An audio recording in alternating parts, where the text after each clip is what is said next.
Processos de fabricação são processos utilizados para transformar uma matéria-prima em um produto comercial. Esses processos podem conter remoção de material, sendo, nesse caso, chamados de usinagem, ou não, recebendo o nome de conformação. Nesse vídeo, especificamente, trataremos dos processos de conformação volumétrica, sendo eles extrusão metal, trefilação, forjamento e laminação. O processo denominado por forjamento é extremamente conhecido na sociedade quando se trata de conformação de ligas metálicas, uma vez que é uma técnica muito antiga e, por se tratar de uma técnica que tem uma beleza peculiar na fabricação das peças, principalmente manufaturadas, recebe inúmeras pessoas que destinam sua vida para a forja. Assim, o processo abre espaço para a criação inclusive de diversas competições de forjadores e até shows de televisão em mídias digitais, como o Desafio Sob Fogo do canal History Channel. O forjamento é denominado por uma conformação através do qual a forma desejada é obtida através de aplicação gradativa de pressão, por marteladas, por exemplo. No entanto, o forjamento não é apenas manual, como o martelo. Existe também o forjamento feito por máquinas, que é o forjamento mais grosseiro e para alta produção, contrariando o manual. Assim, tem-se equipamentos que se destacam na forja, o martelo e a prensa, e fazem parte de dois tipos de forjamento, o forjamento livre e o forjamento em matriz. O forjamento livre é geralmente utilizado para pré-formar a peça para o forjamento em matriz. Esse tipo é usado geralmente quando o número de peças é baixo e não compensa fazer uma matriz cara. Uma peça conhecida é a espada da Idade Média, que era aquecida e colocada sobre uma bigorna e recebia golpes de martelo.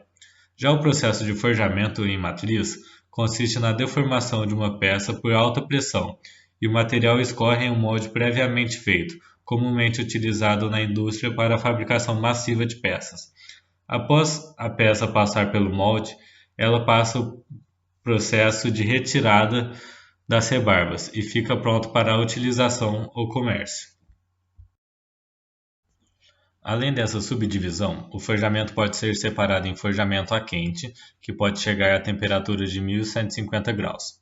O processo supracitado, que apesar de ser o mais utilizado, acarreta em muito desperdício de material, uma vez que o forjado pode chegar a ser o dobro do peso do usinado. O forjamento a frio, na temperatura ambiente, que consiste em um amassamento de um corpo rígido, não variando seu volume, o que inibe o desperdício de material. Todavia, produz um material grosseiro no quesito beleza. Esse material pode ser, por exemplo, um mosquetão mais simples, e no forjamento a quente, um mosquetão mais rebuscado, complexo. Assim, é lógico deduzir que o forjamento a frio é mais barato que o forjamento a quente, pelo nível das peças produzidas. Além disso, para as peças forjadas, peso não é um limitante, nem tamanho. No entanto, a qualidade não é exímia, uma vez que trincas são frequentes, sejam elas superficiais ou internas, além de incrustações de óxidos. Além disso, as peças forjadas a quente ainda possuem menor resistência que os forjados a frio, e a precisão de dimensões da peça depende essencialmente dos processos de fabricação, do estado de conservação das máquinas e das matrizes de forjamento, das dimensões da peça inicial e das características de fabricação do material da peça. E, ainda no caso do forjamento a quente, as tolerâncias dependem da temperatura de trabalho. Portanto, o controle da qualidade dimensional do forjado não é uma operação simples. Por fim, o forjamento pode ser vantajoso especialmente na conformação de ligas metálicas e pode ser melhor que a usinagem, por exemplo, por ser mais rápida, aumentar a força dúctil e remover substâncias homogêneas na forja a quente. No entanto, pode ser desvantajosa uma vez que pode promover empenamento do material. Além disso, o processo pode ser extremamente rentável no forjamento a frio, uma vez que não é necessário um trabalho de acabamento. Ademais, esse processo promove ainda menos impurezas na superfície, com estética limitada. O próximo processo é o da laminação, que é um processo de conformação volumétrica que consiste na redução da seção transversal por compressão do metal, que é submetida a altas tensões compressivas ao ser colocado entre dois cilindros com eixos paralelos que giram em torno de si, diminuindo assim a espessura e aumentando seu comprimento. Esse procedimento pode ser realizado em temperatura relativamente alta, superior à temperatura de recristalização, sendo conhecida como laminação a quente, ou a temperatura ambiente, conhecida como laminação a frio, formando chapas grossas com espessura de 150 mm até folhas com espessura de 0,005 mm, que são aplicadas em diversos setores como transporte, embalagens e bens de consumo. O procedimento ocorre em máquinas chamadas laminadores, que podem ser laminador duo, duo reversível, trio, quadro, Zend-Zimmer ou universal. Na laminação a quente, existe uma grande variedade na temperatura do processo, e que esta depende muito do material que será laminado, podendo ser de 350 graus Celsius a 1300 graus Celsius. É o processo inicial de laminação. Consiste em transformar os lingotes ou placas em chapas mais finas, para posteriormente se realizar a laminação a frio. A laminação a frio é o processo final da laminação. Para obter melhores tolerâncias dimensionais e microestrutura mais refinada, permitindo a obtenção das propriedades mecânicas desejadas. Se o material for muito rígido, pode ser realizado em conjunto com o tratamento térmico, recozimento. Assim como no ar quente, existem variações que dependem do material, espessura inicial e espessura desejada. Conclusão: por ser muito utilizado, o processo foi muito aprimorado, logo tem um valor não muito alto, mas que também depende das variáveis do material.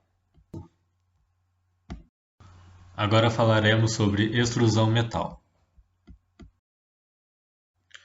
Segundo o dicionário informal, extrudar é um verbo que designa a ação de passagem de um material por um canal ou orifício para ficar alongado. Ou seja, para o caso dos metais, a extrusão é o processo no qual o tarugo de metal é reduzido em uma seção transversal com deformação plástica quando forçado a fluir através do orifício de uma matriz, sob o efeito de altas pressões e, se conveniente, de altas temperaturas. Os metais mais utilizados no processo são alumínio, aço e cobre. A extrusão pode ser feita de duas formas, a quente e a frio, e existem diversos processos de extrusão, realizados pela indústria, tais como extrusão a frio, extrusão direta, extrusão indireta, extrusão hidrostática e extrusão lateral.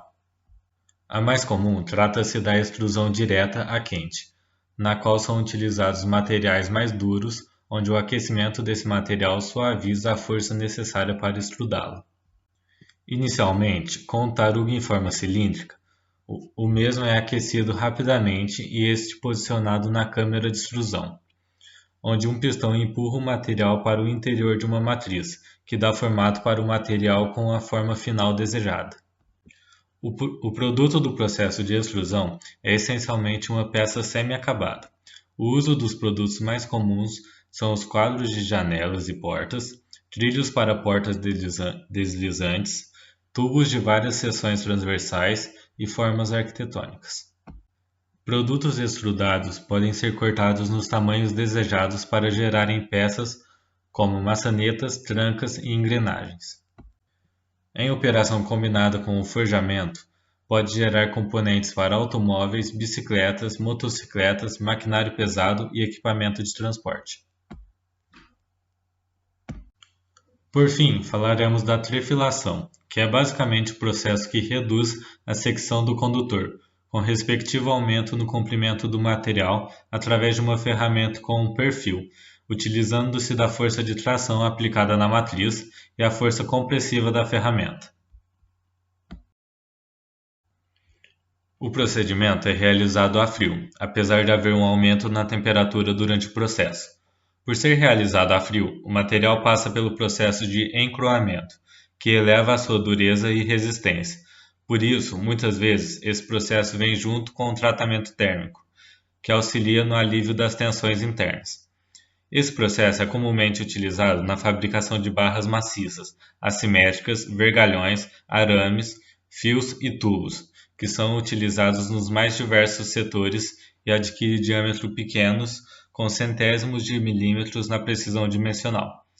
As máquinas utilizadas são as máquinas de trefilar, com e sem deslizamento, e utilizam a fieira para o processo, e com ela é utilizada uma lubrificação, que pode ser seca, com pós ou graxa, ou úmida com óleos ou sabões, para diminuir o atrito entre ela e a peça e reduzir o desgaste da fieira. Assim, a trefilação é muito precisa, mas se limita a peças circulares, diminuindo seu diâmetro.